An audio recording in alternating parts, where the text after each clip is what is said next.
بسم اللہ الرحمن الرحیم.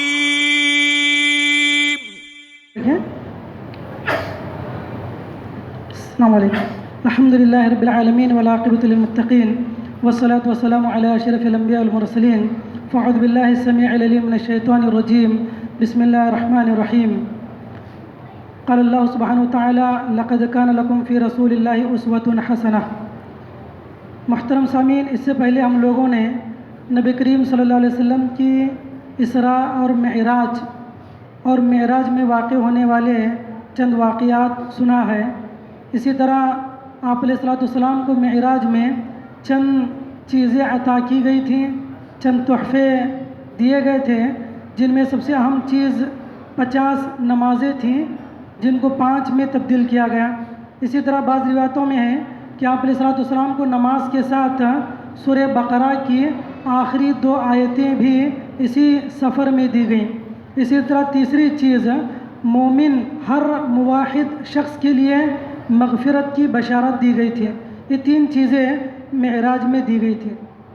پھر آپ علیہ السلام جب معراج سے تشریف لے کر آئے تو اکثر مشرکین نے انکار کیا، اور پھر حضرت ابو بکر صدیق رضی اللہ عنہ کے پاس آ کر اس بات کی تصدیق طلب کی. تب ابو بکر صدیق رضی اللہ عنہ نے تصدیق کر دی کہ آپ علیہ السلام نے بات کہی ہے تو بالکل درست ہے. الغرض اس واقعے کے بعد آپ علیہ السلام مکہ کے مختلف قبائل میں دعوت و تبلیغ کی غرض سے گلی گلی کوچہ کوچہ گھوما کرتے تھے. آپ علیہ السلام جب تبلیغ کی غرض سے نکلتے ہیں تو آپ علیہ السلام کے پیچھے پیچھے آپ کا چچا ابو لہب بھی گھوما کرتا تھا. جیسا کہ حدیث کے اندر ہے، صحابی رسول کہتے ہیں کہ ربیعہ بن عباد کہتے ہیں میں نے اللہ کے نبی کو دیکھا کہ وہ مکہ کے بازاروں میں ذوالمجاز، ذوالمجنہ، ان بازاروں میں آپ علیہ السلام تبلیغ کی غرض سے نکلتے ہیں تو آپ کے پیچھے پیچھے ایک ترچھی نگاہوں والا شخص، بھینگی نظروں والا شخص جو ہے، جس کے گال بڑے لال تھے، بڑا گورا انسان یہ تھا، تو وہ جو ہے آپ کے پیچھے پیچھے گھومتا تھا اور کہتا تھا، جیسے اللہ کے نبی کہتے ہیں کہ ایک اللہ کی عبادت کرو، تو یہ شخص کہتا تھا اے لوگو اس آدمی کی بات نہ سنو، اس آدمی کی بات تمہیں دھوکے میں نہ ڈال دیں. لا یغرنکم ھذا من دینکم و دین آبائکم، یہ تمہیں تمہارے دین سے اور تمہارے آبا و اجداد کے دین سے گمراہ کرے گا، تم اس کی بات کو نہ سنو. تو یہ ابو لہب تھا جو آپ کے پیچھے پیچھے گھما کرتے ہیں. آپ علیہ السلام کہتے لوگوں کو یا ایھا الناس قولوا لا الہ الا اللہ تفلحوا، اے لوگوں کہو لا الہ الا اللہ، اللہ کے علاوہ کوئی معبود نہیں، تفلحوا تم کامیاب ہو جاؤ گے. یہ ندا، یہ دعوت آپ علیہ السلام دیا کرتے تھے. اور یہ پیچھے شخص جو ہے کہتا جاتا انہ سابع کاذب، انہ سابع کاذب، یہ کہتا تھا کہ اے لوگوں یہ شخص بے دین ہے، یہ شخص بے دین ہے، یہ شخص جھوٹا ہے، اور یہ چاہتا ہے یرید لتترکوا آلہتکم وتترکوا اللات والعزی، یہ آدمی چاہتا ہے کہ تم اپنے معبودوں کو چھوڑ دو، تم اپنے معبودان اللات والعزی کو چھوڑ دو، یہ شخص چاہتا ہے. تو یہ آپ علیہ السلام کے ساتھ پیچھے پیچھے یہ شخص گھوما کرتا تھا. لیکن آپ علیہ السلام بغیر کچھ بیزار ہوئے، بغیر اکتا ہوئے مکہ کے ہر گلی کوچے میں گھومتے، اور خاص کر جب حج کے ایام ہوتے ہیں، حج کے ایام ہوتے ہیں یا باہر سے لوگ عمرہ کے لیے آتے ہیں تو آپ فوراً اس وقت کے پاس چلے جاتے ہیں، اس قافلے کے پاس، اس قوم کے پاس جاتے ہیں اور ان لوگوں کو اللہ کی طرف دعوت دیتے تھے. تو اس بیچ میں مدینہ سے کچھ لوگ مکہ تشریف لائے حج کے ایام میں. یہ لوگ، اور حج جو ہے صرف اسلام کی بات نہیں بلکہ اسلام سے پہلے بھی حج ہوا کرتا تھا. یہ اور بات ہے کہ ان کے حج کے ارکان میں کچھ ترمیم تھی.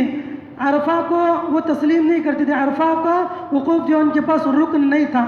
تو منی، مزدلفہ، تمام چیزیں ان کے اندر موجود تھی لیکن کچھ تبدیلی کے ساتھ.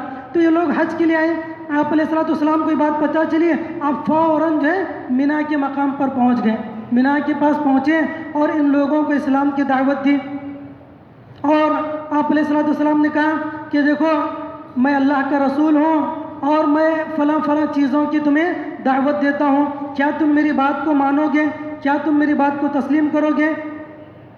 آپ علیہ السلام نے مکہ میں آنے والے لوگوں کے ساتھ یہ دعوت کا کام جاری و ساری رکھا۔ اسی اثنا میں ایک شخص سوید بن سامت الانصاری یہ شخص حج کے لیے مکہ مکرمہ تشریف لایا۔ اللہ کے نبی علیہ الصلوۃ والسلام اس آدمی کے پاس گئے، آپ نے اس آدمی کو اسلام کی دعوت دی، توحید بتایا، تو وہ آدمی پہلے ہی سے توحید کے تعلق سے، اسلام کے تعلق سے بہت ساری چیزیں جانتا تھا، سابقہ شریعتیں جو تھیں ان کا کچھ علم اس کے پاس تھا۔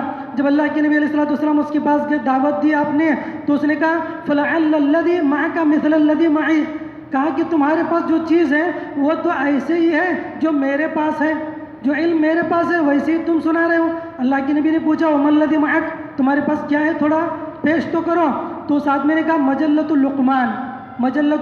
لقمان، میرے پاس لقمان حکیم کا مجلہ ہے، ان کی کئی ہوئی نصیحتیں ہیں۔ اس آدمی نے پڑھ کر سنائی تو آپ علیہ الصلوۃ والسلام نے کہا بڑی اچھی بات ہے، ان ھذا الکلام حسن، یہ بہت اچھی بات ہے جو تم نے بیان کی ہے۔ اور لقمان علیہ السلام کی نصیحتیں تو زمانے قدیم سے مشہور اور معروف تھی لوگوں میں، تو انہوں نے یہ بات پیش کی۔ پھر اس کے بعد اللہ کے نبی نے کہا کہ یہ بات اچھی ہے جو تم نے پیش کی، لیکن میرے اوپر ایک کلام آیا ہے جو اس سے زیادہ افضل ہے، جو اس سے زیادہ اچھا ہے، والذی معی افضل من ھذا، اس سے زیادہ افضل ہے، قرآن انزلہ اللہ تعالی علیہ، اللہ نے میرے اوپر قرآن نازل کیا۔ تو اللہ کے نبی نے قرآن اس کے آدمی کے سامنے پیش کیا، تو وہ شخص جو ہے سوید بن ثابت مسلمان ہو گئے، اور یہ مسلمان ہونے کے بعد جو ہے واپس مدینہ منورہ چلے گئے۔ بعض روایتوں میں آتا ہے کہ ابھی انہوں نے جا کر اپنے گاؤں میں تبلیغ شروع ہی کی تھی کہ لوگوں نے ان کو قتل کر دیا، خزرج قبیلے کے لوگوں نے ان کو قتل کر دیا۔ اس زمانے میں اوس اور خزرج میں دو بڑی لڑائیاں ہوتی، بلکہ کئی جنگیں ہوئی، تقریباً 7 جنگیں ہوئی، یہ آخر کی جنگیں جو نبی صلی اللہ علیہ وسلم کی نبوت کے بعد ہوئی، تو بڑی سخت جنگیں ہوتی تھیں۔ اتنی جنگیں ہیں، بعض روایتوں میں آتا ہے کہ باپ مرنے سے پہلے بیٹے کو نصیحت کرتا کہ فلاں قبیلے سے ہماری دشمنی ہے، مرنے کے بعد اس دشمنی کو ختم نہ کرنا، اس دشمنی کو باقی رکھنا۔ تو اس قدر زیادہ جو ہے ان لوگوں کے اندر دشمنی تھی۔ ان لوگوں میں ہونے والی جنگوں میں جنگ بعاث بڑی مشہور جنگ ہے۔ تو یہ اوس اور خزرج میں کئی جنگیں ہوئی، لیکن جب اللہ کے نبی علیہ الصلوۃ والسلام نے ان لوگوں کو دعوت دی تو اوس کے کچھ لوگ اور خزرج کے کچھ لوگ مکہ مکرمہ آئے اور انہوں نے اسلام قبول کر لیا، اور جیسے انہوں نے اسلام قبول کر لیا تو الحمدللہ اللہ رب العالمین نے ان کی آپس کی دشمنیوں کو ختم کر دیا۔ جیسے کہ اللہ رب العالمین نے فرمایا کہ تم اس وقت کو یاد کرو اذ کنتم اعداء فالف بین قلوبکم فاصبحتم بنعمتہ اخوانا، کہ اس وقت کو یاد کرو جب تم دونوں قبیلے ایک دوسرے کے خون کے دشمن بنے ہوئے تھے، خون کے پیاسے تھے، اس وقت اللہ نے تو تم لوگوں کو ایک دوسرے کا بھائی بنا دیا، فاصبحتم بنعمتہ اخوانا، اللہ کی نعمت سے تم ایک دوسرے کے بھائی بن گئے۔ جو قوم اور قبیلہ ایک دوسرے کے خون کا پیاسا تھا، جب اسلام لائے تو ایک دوسرے کے لیے خون اپنا بہانے کے لیے تیار ہو گئے، اس قدر ان کے اندر دوستی اور مودت پیدا ہو گئی۔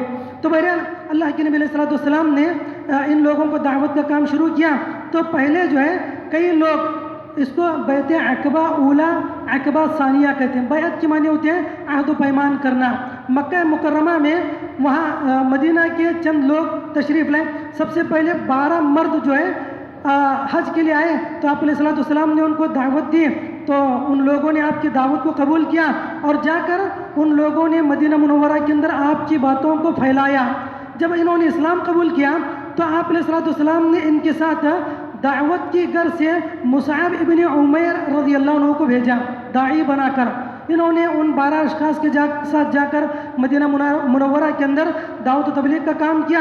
نتیجہ یہ ہوا کہ اس مرتبہ تو 12 افراد تھے، لیکن دوسری مرتبہ 72 لوگ، 70 پر 2 افراد جو ہے حج کے لیے آئے اور انہوں نے نبی کریم صلی اللہ علیہ وسلم کے ہاتھ پر بیعت کی اور اسلام قبول کر لیا۔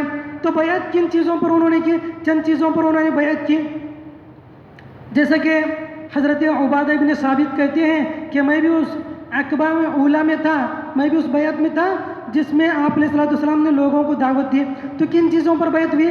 چند چیزوں پر بیعت ہوئی۔ پہلی بیعت میں پہلی چیز علی اللہ نشرک باللہ، ہم اللہ کی ذات کے ساتھ کبھی شرک نہیں کریں گے، ولا نسرق، ہم کبھی چوری نہیں کریں گے، ولا نزنی، ہم کبھی زنا نہیں کریں گے، ولا نقتل، ہم کبھی ولا نقتل اولادنا، ہم کبھی اپنے بچوں کو قتل نہیں کریں گے. زمانے جاہلیت میں بچوں کو قتل کرنا عام بات تھی، خصوصاً جب بچیوں کی پیدائش ہوتی ہے تو قتل کر دیا کرتے ہیں. تو کہا کہ ہم قتل نہیں کریں گے. ولا ناتی ببہتان نفتری من بین ایدینا وارجلنا، ہم کوئی گندا کام فحش کام نہیں کریں گے، کسی پر تہمت نہیں لگائیں گے. ولا نعصیہ فی معروف، ہم خیر کے کاموں میں نافرمانی نہیں کریں گے. اتنی چیزیں ہیں. اللہ کے نبی نے کہا اگر تم یہ کر لو فَإِن وَفَيْتُمْ فَلَكُمُ الْجَنَّةُ، اگر تم نے ان کو پورا کر دکھایا تو تمہارے لیے جنت ہے. تو یہ چند چیزیں آپ علیہ الصلوۃ والسلام نے ان لوگوں کے سامنے کہی سنائی پہلی بیعت کے اندر. پھر اس کے بعد جو ہے دوسری بیعت ہوئی. دوسری بیعت کے اندر تقریباً 72 افراد آئے تھے جو مسلمان ہوئے اور انہوں نے اسلام کی دعوت مدینہ منورہ کے اندر پہنچائی. تو ان سے بھی آپ علیہ الصلوۃ والسلام نے چند چیزوں کی بیعت لی. سماع و طاعت، ہر معاملے میں، آدمی سستی میں ہو، نشاط کی حالت میں ہو، تنگی میں ہو، خوشحالی میں ہو، تو ہر حال میں اللہ کے نبی صلی اللہ علیہ وسلم کی بات کو مانے گا اور اللہ کی راہ میں خرچ کرے گا، بھلائی کا حکم دے گا، برائی سے روکے گا. اللہ کی راہ میں حق کہنے سے کبھی گھبرائے گا نہیں، لومۃ لائم لان تان کرنے والوں سے ڈرے گا نہیں. وان تنصرونی، یہ کہ ہر معاملے میں ہم نبی کی مدد کریں گے اور نبی کو ہر تکلیف دہ چیز سے بچائیں گے. تو ان تمام چیزوں پر آپ علیہ الصلوۃ والسلام نے ان لوگوں سے بیعت لی. تو اس کے بعد جو ہے جب یہ لوگ چاہتے تھے، ان لوگوں نے کہا اے اللہ کے رسول، ہم نے تو آپ سے بیعت کی، اب ہم چاہتے ہیں کہ آپ ہمارے ساتھ مدینہ چلیں. ہم کب تک ہم آپ کو مکہ میں چھوڑیں گے؟ مکہ میں کب تک آپ جو ہے اس طرح بھٹکتے گھومیں گے؟ تو آپ علیہ الصلوۃ والسلام نے جب کہا کہ میں آؤں گا، تو حضرت عباس تو اس وقت مسلمان نہیں تھے، آپ کے چچا عباس مسلمان نہیں ہوئے تھے. تو انہوں نے کہا کہ دیکھو یہ ہمارا بھتیجا ہے، اس کو جب بھی کوئی تکلیف ہوتی ہے ہمیں اپنی ذات پر تکلیف ہم محسوس کرتے ہیں، ہم اس کی ذات پر کبھی تکلیف آنے نہیں دیتے، یہ ہماری عادت ہے. اگر تم ہمارے بھتیجے کو لینا چاہتے ہو تو اس شرط کے ساتھ لے جاؤ کہ تم اپنے بیوی بچوں کی جس طرح حفاظت کرتے ہو ویسے ہی ہمارے بھتیجے کی تم حفاظت کرو گے. اگر اس شرط پر تم لے جانا چاہتے ہو تو ہم ہمارے اپنے بھتیجے کو چھوڑنے کے لیے تیار ہیں. تو ان لوگوں نے کہا کہ ہم ان کی ایسے ہی حفاظت کریں گے جیسے ہم اپنے بچوں کی حفاظت کرتے ہیں، جیسے ہم اپنی بیویوں کی حفاظت کرتے ہیں. تو یہ بات انہوں نے کہی. اس کے بعد الحمدللہ آپ علیہ الصلوۃ والسلام کو ہجرت کا حکم اللہ رب العالمین کی جانب سے ہوا. ہجرت کے جو واقعات ہیں انشاءاللہ اگلے دروس میں ہم لوگ پڑھیں گے. اللہ ہمیں کہنے سننے سے زیادہ عمل صالح کی توفیق نصیب فرمائے. اللہ تعالیٰ ہمیں نبی کریم صلی اللہ علیہ وسلم کی زندگی کو پڑھ کر اس پر عمل کرنے کی توفیق عطا فرمائے. آمین. السلام علیکم ورحمۃ اللہ وبرکاتہ.